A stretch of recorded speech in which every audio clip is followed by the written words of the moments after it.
আক্রান্তরা তৃণমূল সমর্থক, হামলাকারীরাও শাসক দলেরই নেতাকর্মী। দলে থেকে দলের কাছেই শোষিত, তৃণমূলের সমর্থক হয়েও রেহাই নেই।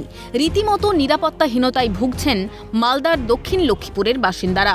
অভিযোগ, বাসিন্দারা তৃণমূলের সমর্থক, তবুও তাদের কাছেই তোলা চাইছে কালিয়াচক ১ নম্বর ব্লক সভাপতি মোহাম্মদ সারিউল শেখের অনুগামীরা।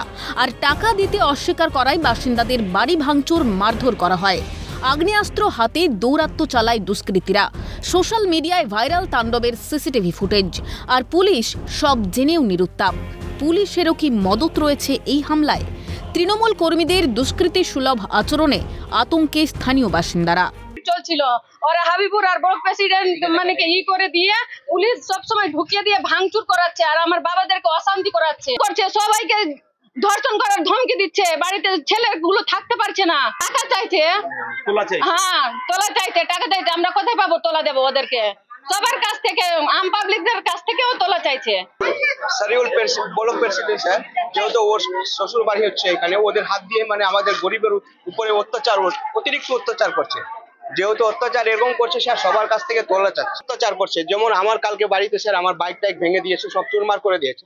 আমার বউকে পুলিশ প্রশাসনের সঙ্গে স্যার ওরা থেকে গুন্ডা বাহিনী নিয়ে আমার বউর উপরে মেরেছে, আপনারা দেখতে পাবেন। এটাই বলেছি, উপর মহলেও জানিয়েছি স্যার, এর আগে অনেকবার জানিয়েছি, ও কিছু আমাদের কাজ হচ্ছে না।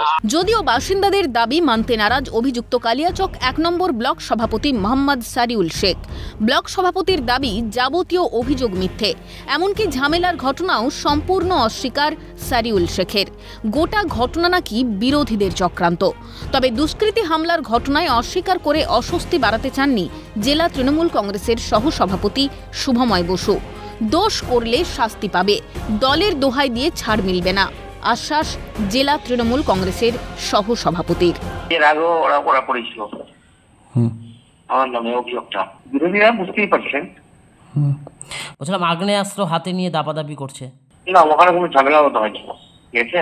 গ্রাম্য বিবাদ যারা করছেন, যে গোষ্ঠী করুন, সে তৃণমূল হোক, সিপিএম হোক, কংগ্রেস হোক, যেই বিবাদ করে মানুষের বাড়িতে যারা ভাঙচুর করছেন, মানুষের বাড়িতে যারা লুটপাট করছেন, তাদেরকে কিন্তু ছাড়া হবে না। আর পুলিশ যদি এইসব কাজ করে, পুলিশকেও বলা হবে, এসপি সাহেবকে এখনই বলা হচ্ছে যে এটা কিন্তু কড়া ব্যবস্থা নিতে হবে। তৃণমূল কর্মীদের দাপাদাপিতে সুর তুলতে ছাড়েননি বিজেপি দক্ষিণ মালদার সাংগঠনিক জেলা সাধারণ সম্পাদক অম্লান ভাদুরী। এই ঘটনাকে গোষ্ঠীদ্বন্দ্বের তকমা দিলেন তিনি। কিন্তু এই হামলায় বারবার সাধারণ মানুষের আক্রান্ত হওয়া একেবারেই কাম্য নয় বলে দাবি অম্লানের। এখানে তৃণমূলের গোষ্ঠীদ্বন্দ্ব আমাদের কিছু বলার নেই, কিন্তু এতে সাধারণ মানুষ যে কোনো সময় আহত হতে পারে, নিহত হতে পারে, যেটা কালিয়াচকে আমরা বারেবার দেখেছি। তারপরেও পুলিশের কোনো ভূমিকা নেই, এবং কেবলমাত্র তৃণমূল করে বলে তাদের বিরুদ্ধে পুলিশ কোনো অ্যাকশন নিচ্ছে না। দলীয় কর্মীদের এই হেনস্থার কারণ কি? জোর জুলুম, হামলা আর পেশির জোর দেখানোই কি শাসকের দস্তুর? আসন্ন বিধানসভা নির্বাচনের প্রাক্কালে রাজ্য জুড়ে তৃণমূলের অনুগামীদের এই দাদাগিরি, হম্বিতম্বির বিচার আদৌ হবে তো? নাকি শাসকের অঙ্গুলি হেলনেই চলা পুলিশ সব জেনেও মুখে কুলু পেটে বসে থাকবেন? প্রশ্ন কিন্তু থেকেই যায়। কারণ তৃণমূলের এই গোষ্ঠী কোন্দলের জেরে প্রতিদিন আক্রান্ত হচ্ছেন সাধারণ মানুষ, এবং তারা চায় এই গোষ্ঠী কোন্দল যাতে মিটুক এবং পরিস্থিতি যাতে স্বাভাবিক হয়। মালদা থেকে ক্যামেরায় উদয় মণ্ডলের সাথে সমক্লাইরি, ক্যালকাটা নিউজ।